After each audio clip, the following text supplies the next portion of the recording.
der zentralen Position, muss Schwarzer unter Vorsicht, dann ist es Fjørtoft, der ist im Strafraum, Tor!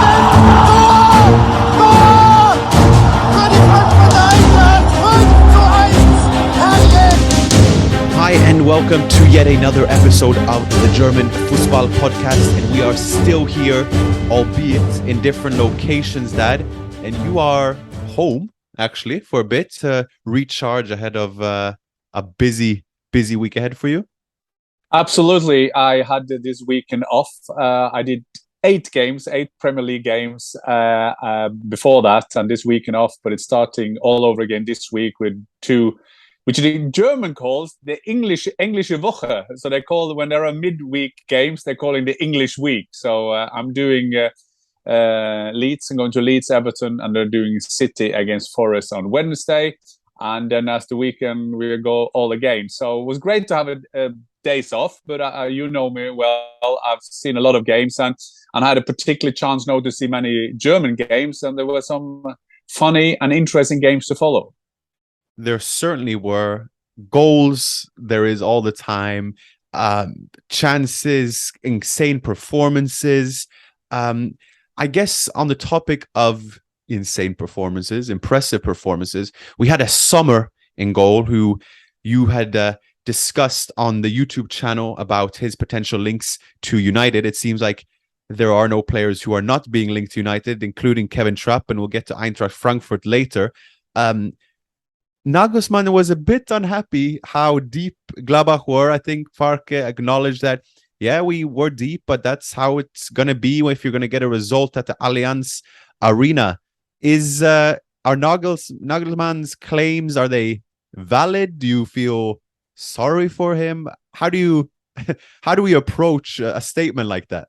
Well, first of all, if you feel sorry for Bayern Munich after the season they have had, you have to look somewhere else. But our friend Archie, he spoke with him after the game, and Nagelsmann was having a go at. First, he had a go at the 4th official, but Nagelsmann, being the guy he is, he's a good guy, and he said, I asked him if his the hearing equipment, so to say, is working.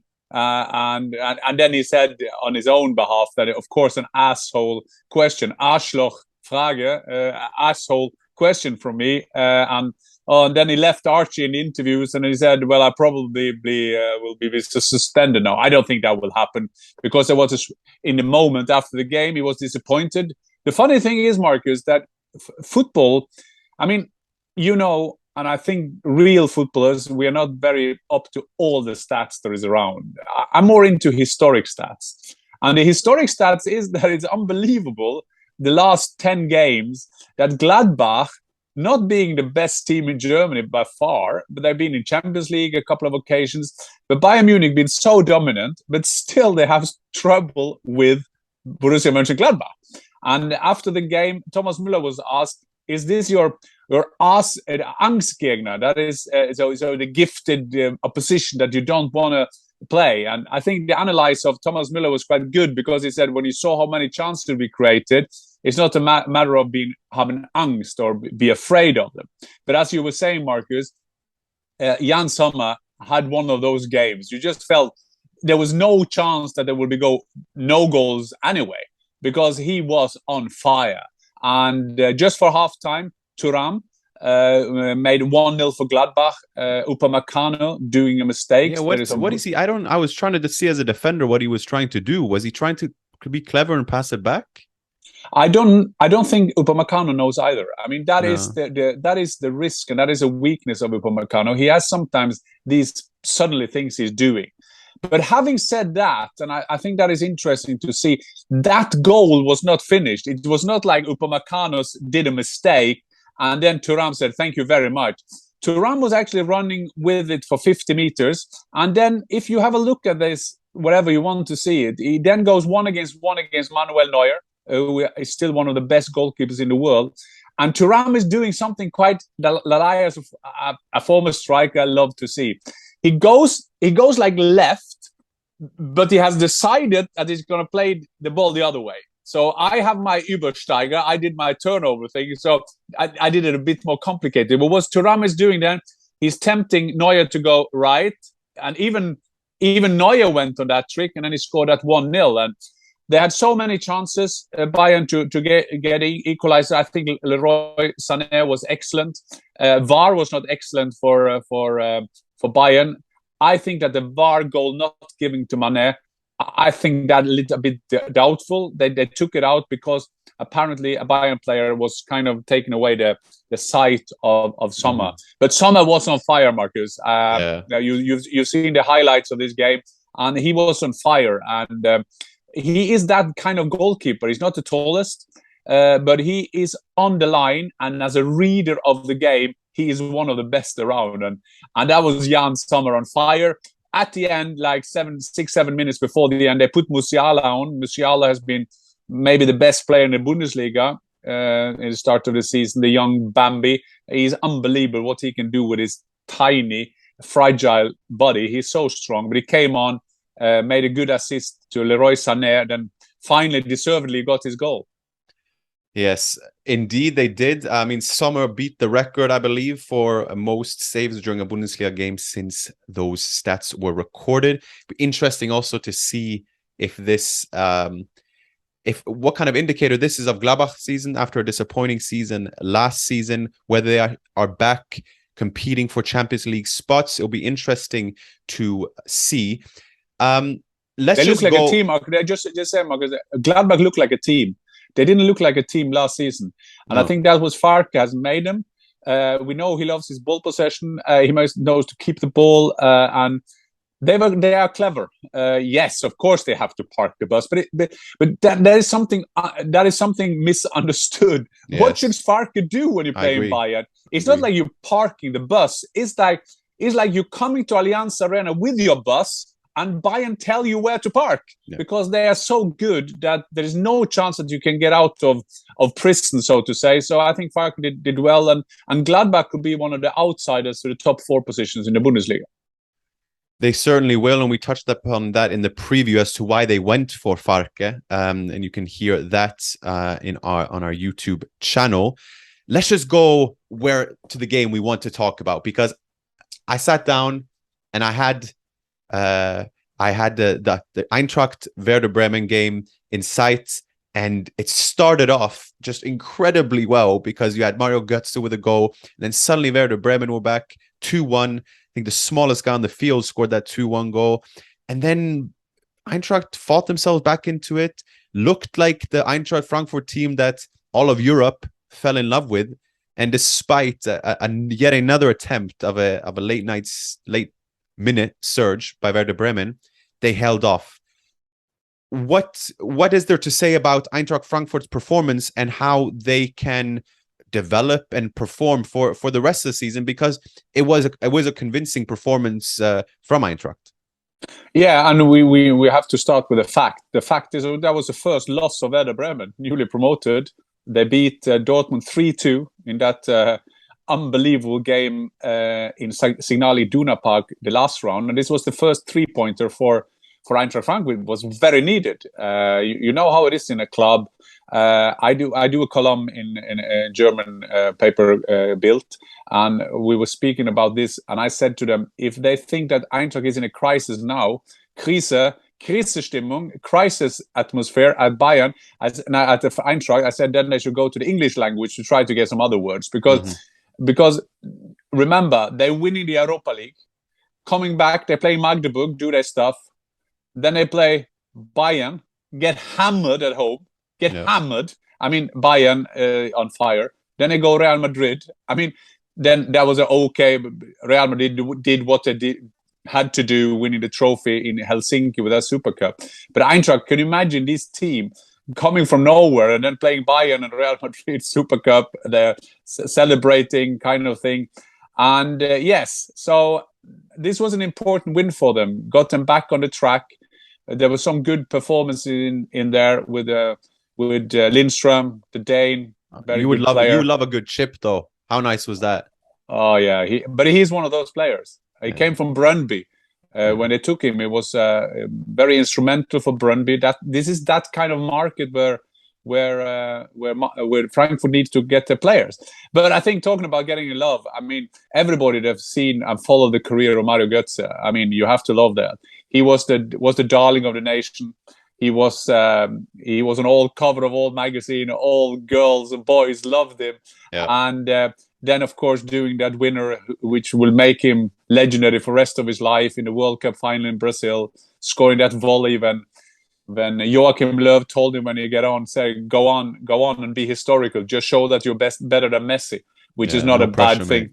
No pressure, mate, and don't tell them if you lose the final. And then he had some different difficulties with his body. He was struggling with his body and hold himself going to PSV, playing there with Roger Schmidt, a German guy, did well there. And we've said it before, but I love to say it again because he could do anything. His status in the football world, he could go to MLS, he could go to Benfica. And I'm not saying that go there and kind of rest in your career. But of course, when you go to the Bundesliga, you put yourself big time out of the comfort zone because you've got everything to lose. Yeah, you lose the reputation of guts. So if he's bad, everybody will say, yeah, he was gone after this. But takes that on. They love him in Frankfurt, but they needed a win, and they needed that goal. And I guess you could see it in his celebration. That was like pure joy. That was relief. That was I'm back, and great win for Eintracht Frankfurt away at Werder Bremen. So let the season now start, and we'll take it from there. And from one Eintracht number 9 to another, Muani, number 9 for Eintracht, he is some player. I think he scored the second goal yesterday, a great goal. And I think he'd been involved in all but one of those first 5 goals for Eintracht in the Bundesliga that season. Just nuisance, like incredible strength, incredible technique. Definitely a player to watch. We'll move on to, let's take 2 teams that are on 2 very, very distinct end of the scales, and that is the giant Schalke against the minnow Union Berlin. But everything suggests it's the opposite now. Schalke looked like they had a good game against Gladbach. The atmosphere was incredible. A late night equalizer, or late minute equalizer, and then Union Berlin just tear them apart. Is it Krisenstimmung in Schalke yet, or is this just a one-off? Well, first of all, Schalke has been in Krisenstimmung the last 20 years. I mean, they have been there for ages. And this is the club. I have to give you a bit about the background, because after you asked on Twitter for questions, that was some of the questions about Schalke. Yep. Because if you see Schalke 1, Union Berlin 6, I mean, I'm not sure how I got to compare with. If you do an English version, this is like a big giant, say Manchester United losing 4-0 at Brentford. That will never happen in the Premier League.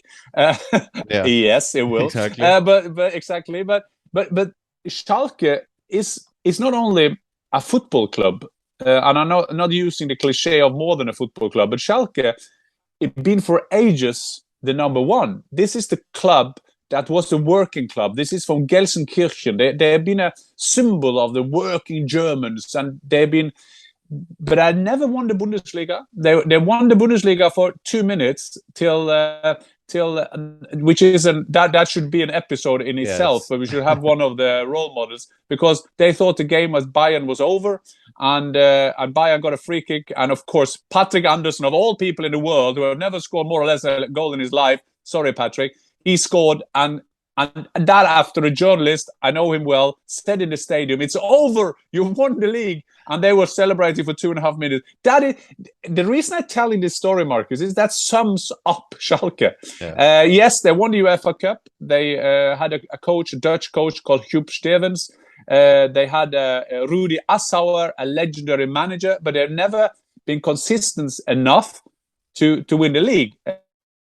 Some years ago, they were second. They had Tedesco, who is now in RB Leipzig, but then he got fired. And then the unbelievable thing happened. They got relegated. So Schalke went down, and to be fair to them, they jumped back straight away. And people say, yeah, normally they should. Well, ask Hamburger Sportsverein how easy that is to get out of the second league. So did Werder Bremen. And then on the other side, you have Union Berlin. It's like, you have Hertha Berlin. Everybody knows Hertha Berlin. Everybody knows that Hertha at the moment is struggling.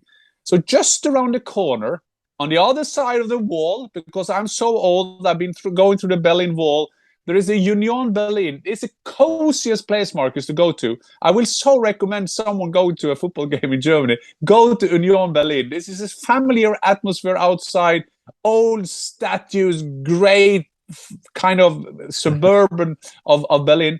And they're winning 6-1. And Marcus, your friend, Morten Torsby, who came from Italian football, scored his first goal, which must be fantastic for him.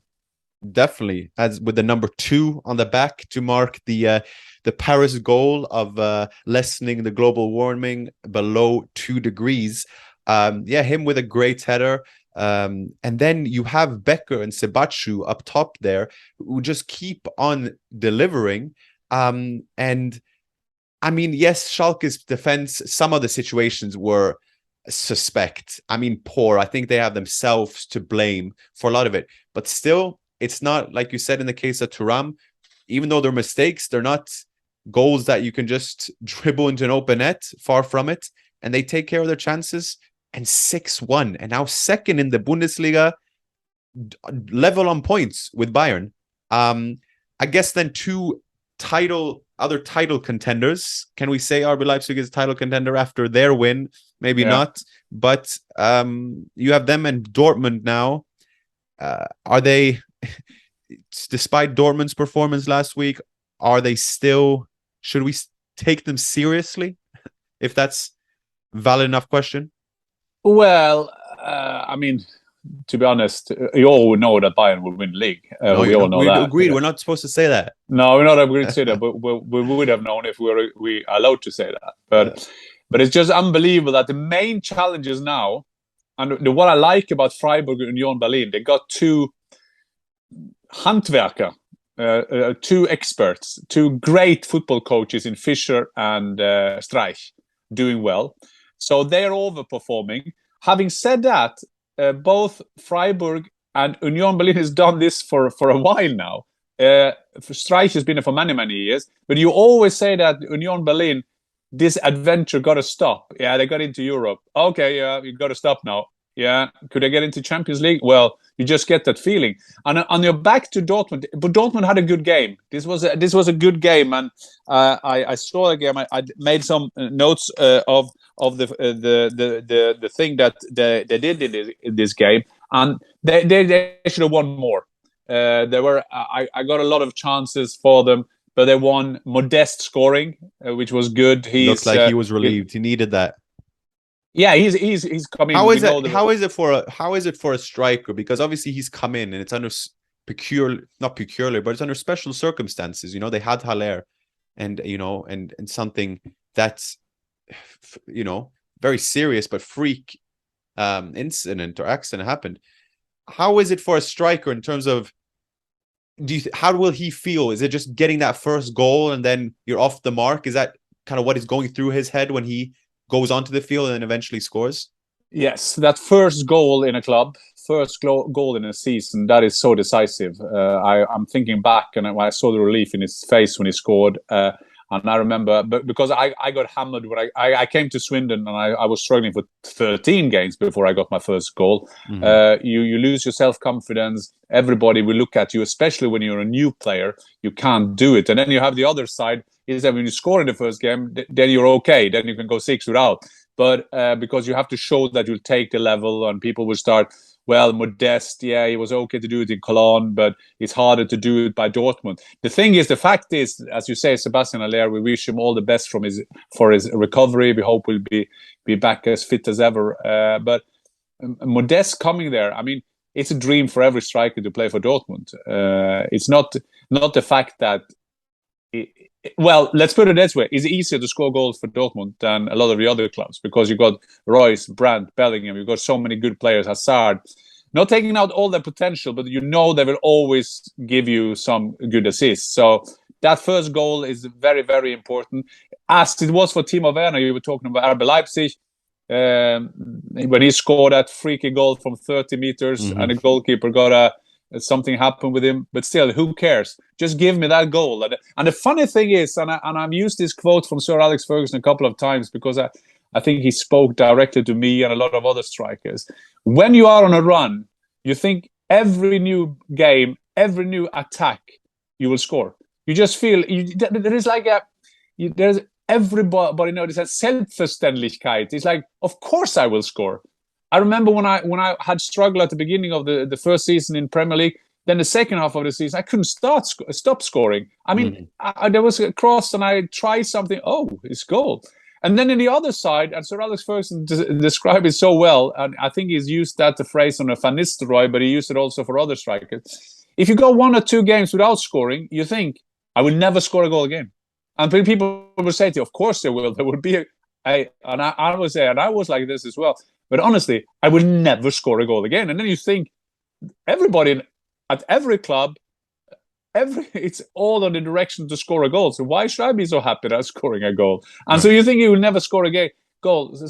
So get that first goal is important there, because then people calm down. Mostly you calm down yourself and you think, yeah, well, my abilities are good enough. It's all about doing the right things. And if you're in that, you will always hear striker, they will say, and coaches will say, yeah, the most important thing is that he gets 2 chances. I mean, that is so bullshit. This is just a cliche that you kind of comfort yourself. What you want to do is that someone hit the ball, hit you straight in the face, and the ball goes in. That's what you're looking for. You're just looking for one of those cheapy goals to get you going. Absolutely. As for, I mean, if the same goes for coaches, how about when you're chasing your first win and you haven't got it, and you are one of the highest paid coaches in the Bundesliga, and you've already said that if I had the same resources at Bayern as they do now, I would have done better, and then it still doesn't work. And I think you know who I mean, in Niko Kovac. What is going through his head then, you think? He's a good football friend of mine. We have crossed the roads together many times. Played against him when he was a Croatian national coach. I've said that before, but I say it again. We beat them 2-0 at home and he got fired. I'm not laughing because I like Nico and his brother. No, that's Robert. Football, though. Yeah, that is football, and he knows that. But he's very gentleman-like. Remember when we played him in Zagreb? Before the game, he presented myself. I was the team manager of the national team and the national coach, with a shirt, and he gave it was brilliant. I mean, great gentleman. And yeah, you said it. But he is right as well. By the way, he didn't get the resources he wanted at Bayern. Bayern needs to have a former Bayern player. They like to have them as the coaches. You see the management, former players. He was struggling because Wolfsburg. And not a lot of people know what Wolfsburg is. Wolfsburg is a city made up of people making cars. It's just like it's a city. I've been there many times. Everybody is driving a Volkswagen. They are working three times shift at the factory, 8 hours, and this is a working place, and they have the enjoyment of their football team. And Wolfsburg been they have De Bruyne was there, Draxler was there, Dzeko was there. They won the league. They won the league once with Felix Magath was the coach. So this is they're used to doing well, and you can imagine being a world leader in terms of factory. Making cars. You want your team to be good, and Niko Kovac should fit the builder. I think that he is a hardworking man. He was a tough defender. He demanded a lot from his players, but as you're saying now, 2 draws and 2 losses, isn't it? And I think it's 2-6 goal difference. That is not is not what he wants. So Niko Kovac got to get going, and another friend of mine, Freddie Bobic, is just behind there. So they are struggling, and Hertha Berlin need to get back in the show as well. Before we end this, I just want to. We have those in the top there. You mentioned Union Berlin and Freiburg, but Hoffenheim too. 3 wins out of 4. Breitenreiter seems to be working a little wonders. They lost the first league game against Gladbach, but that's after a sending off, and Gladbach deservedly won it in the end. It's interesting to see these teams that seem to be kind of building in the shadows. I wouldn't say that, because Freiburg and Union Berlin have been consistent performers over the last couple of seasons, but nonetheless, it's interesting to see the work being done by, let's say, the level 2 teams, if level 1 is the predicted top 4 we had ahead of this season. Yes, and Bayern will of course laugh because they will see these challengers, the so-called challengers, struggling with the different things. I'm not sure this is a great news for German football as a brand. Having said that, I think that is the charm of German football, that you have these teams, and if you see the top seven, you have Union Berlin, you have Freiburg, you have Hoffenheim, and you have Mainz. Yeah. So Mainz, and well done Leverkusen. They finally won 3-0 away. They were convincing for the first time for a while.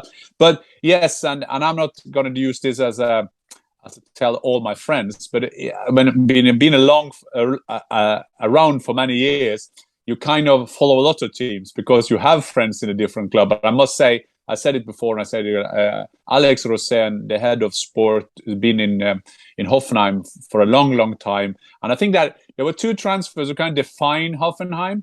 They sold David Raum for a lot of money, and then they got Angelino the other way. And yes, I love that David Raum. He was one of the newcomers of the season. I think he was newcomer, but one of the guys you didn't know so lot about, and he was linked to different clubs, and then he disappeared. But then they get Angelino, that we remember can do a lot of going forward, doing his odd goals as well.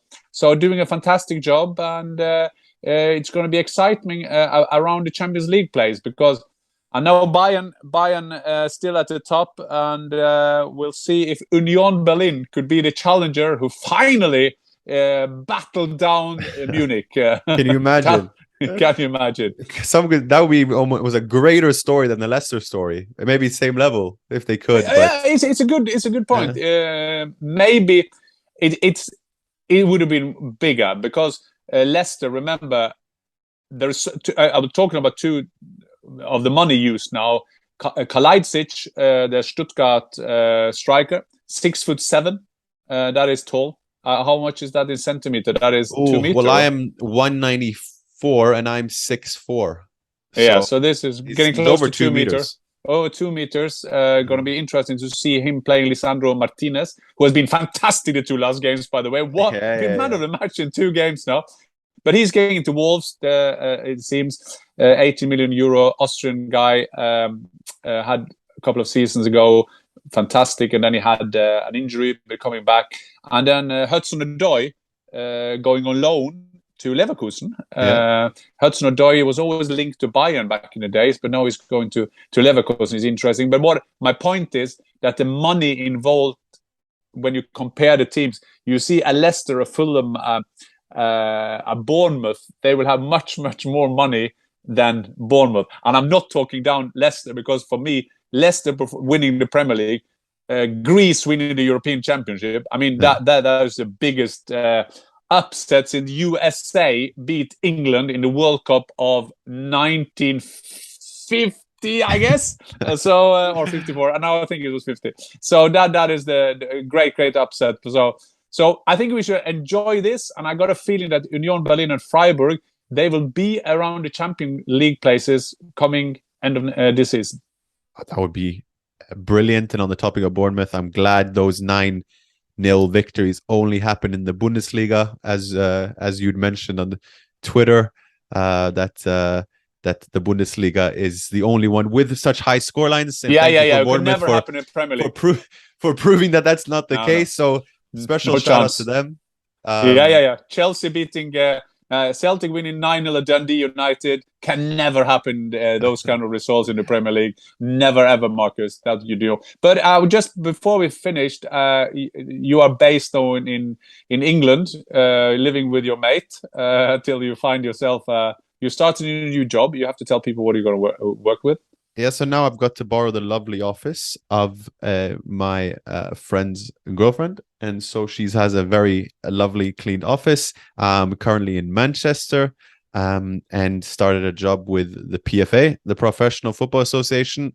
And I'm content and club relations responsible. So a lot of cool stuff. Get to be involved with the Premier League, League One, League Two, Championship, the Women's Super League, and get to make some real cool stories through real cool storytelling. And across the Premier or across the English leagues, but also the Bundesliga, there's a lot of cool stories, a lot of cool profiles, and you know this better than most, having interviewed a lot of them, there are some interesting characters. And so that's the goal of my job, is to elevate the members of that organization, which are all the players in the league systems in England. And you managed to, well, because you can say all, but it will be, because I saw Liam, who is the presenter. You managed then in one job, after I've been traveling around the football world for like many years, that you have one job, and you guys did stories on all the Liverpool stars. Yes, we got some good access today. And Liverpool is a as you know as well, a gentleman of a club, very classy and extremely kind to deal with. So that will be out very shortly. So, you know, the what did it say? The apple doesn't fall far from the stem. Is that the Norwegian analogy? But well, yeah, but I just feel that you took the apple now in one job, but I'm happy for you. So well done. I'll see you soon. Thank you. Yes, we will. We will come. We're getting close to the transfer deadline, so watch out there. We'll have some little snippets, some short clips from you, I'm sure, Dad, in terms of the latest transfer updates from the Bundesliga and from around the world. Find us on YouTube and all other podcast platforms, and please feel welcome to subscribe and leave a review if you like it, and if you don't, then keep it for yourself. Thanks, Dad.